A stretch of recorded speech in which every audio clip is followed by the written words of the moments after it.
Hello and welcome back.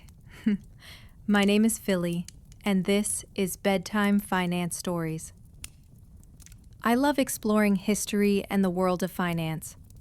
And tonight, I'll take you through one of the most dramatic economic crises of our time, the Greek debt crisis.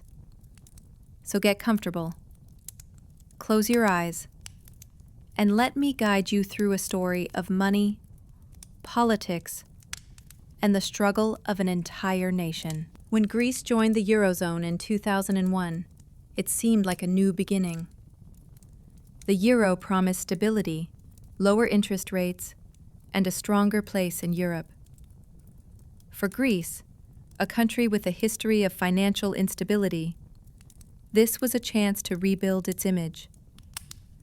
At first, things looked good. Borrowing became cheaper, investment flowed in, and the government was able to spend more. But underneath the optimism, problems were brewing. For years, Greece had been running large budget deficits. Instead of cutting spending or raising taxes, politicians often chose to borrow more money. Some of the numbers presented to the European Union were later revealed to be misleading. In fact, Greece had worked with major banks, including Goldman Sachs, to use complex financial instruments that made its debt appear smaller than it really was. This allowed Greece to join and stay in the Eurozone, but it also created a ticking time bomb. When the global financial crisis erupted in 2008, it exposed weaknesses everywhere, and Greece was no exception. Investors suddenly paid more attention to government debt, and when they looked at Greece, they didn't like what they saw. By 2009, it was revealed that Greece's budget deficit was not 6% of GDP as reported, but closer to 15%. Debt had soared to unsustainable levels. The markets panicked. Borrowing costs for Greece skyrocketed. What had been affordable before now became impossible. In 2010, Greece became the first Eurozone country to request an international bailout.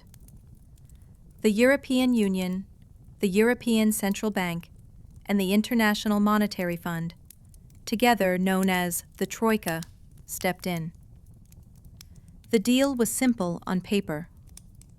Greece would receive billions in emergency loans, but in exchange, it had to implement austerity measures. This meant cutting government spending, reducing pensions, raising taxes, and shrinking the public sector. For ordinary Greeks, life became extremely difficult. Shops closed. Unemployment soared, especially among young people. Families saw their incomes fall, while prices continued to rise. Protests filled the streets of Athens. Images of tear gas, strikes, and massive demonstrations circled the world. The crisis was no longer just about numbers on a balance sheet. It was about real people struggling to get by. The Greek debt crisis wasn't just about Greece.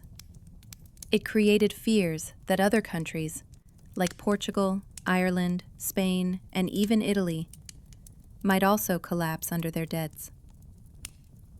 The euro itself seemed at risk. Would the currency survive if one of its members defaulted? Would Greece be forced to leave the Eurozone, a so-called Grexit? For years, headlines across the globe focused on Athens and Brussels, as leaders tried to prevent the crisis from spreading. The crisis also reshaped Greek politics. New parties rose to power, promising to resist austerity. In 2015, the left-wing Syriza party, led by Alexis Tsipras, won the elections with a promise to renegotiate the bailout terms.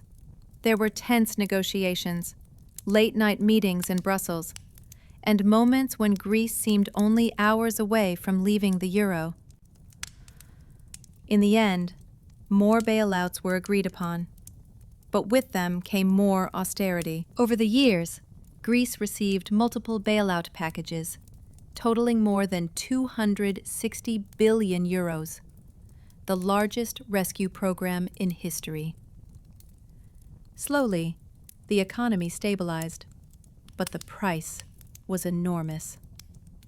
By the mid-2000s, Greece had lost more than a quarter of its GDP, a collapse worse than the Great Depression in the United States. Many young Greeks left the country in search of jobs abroad. Those who stayed endured years of hardship. The Greek debt crisis taught the world many lessons. That a common currency, without common fiscal policies, is fragile. That financial tricks can delay problems, but not solve them. And that the human cost of financial crises is always greater than the numbers suggest. And so, Greece, the birthplace of democracy, became the symbol of the Eurozone's greatest challenge. It was a story of debt and discipline, of politics and people, of crisis and survival. Thank you for listening tonight. I'm Philly, and this was another Bedtime Finance story. If you enjoyed it, subscribe and join me again as we explore the greatest financial scandals in history, told gently so you can drift off to sleep. Good night.